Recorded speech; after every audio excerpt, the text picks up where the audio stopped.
PV Narasimha Rao గారు తీసుకొచ్చిన ఆర్థిక సంస్కరణలు ఈ దేశం యొక్క పెను మార్పులకు నాంది పలికింది. అక్కడి నుంచి పబ్లిక్ ప్రైవేట్ పార్ట్నర్షిప్ వచ్చింది.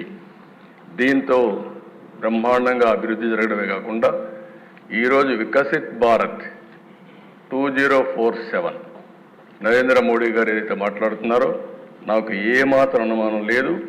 2047కి భారతదేశం ప్రపంచంలో మొదటి స్థానంలో కానీ రెండో స్థానంలో కానీ ఉండే అవకాశాలు ఉన్నాయి.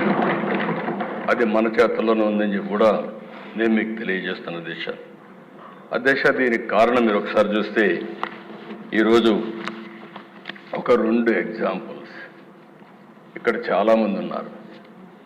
25 ఏళ్లకు మునుపు విజన్ 2020 తయారు చేశాం సమైక్య ఆంధ్రప్రదేశ్ కోసం. మీరు కూడా భాగస్వాములు దాంట్లో. ఆ విజన్ 2020 తయారు చేసిన తర్వాత మనం అభివృద్ధి స్టార్ట్ చేశాం. ఆ రోజు ఏ నిధులైతే ఉన్నాయో ఆ నిధులనే పెట్టి మనం ముందుకు పోగలిగాం.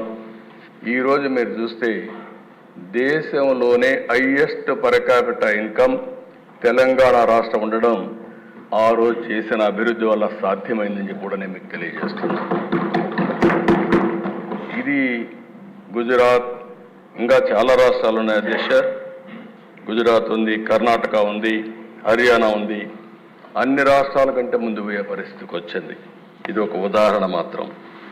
ఇంకో పక్క అధ్యక్ష మీరు ఒకసారి చూస్తే ఎన్ఆర్ఐస్, ఎందుకు ఈ సభలో ఈ మాటలు చెప్తున్నానంటే ఈరోజు పవన్ కళ్యాణ్ గారు మాట్లాడినప్పుడు ఒక విషయం చాలా స్పష్టంగా చెప్పాడు.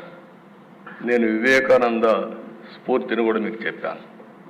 ఈరోజు ఇక్కడుండే హౌస్లో మెంబర్స్ అందరం కలిసి సమిష్టిగా పనిచేస్తే ఈ రాష్ట్రాన్ని నెంబర్ 1 రాష్ట్రంగా తయారు చేయడం కష్టం కాదనే విషయం చెప్పడానికి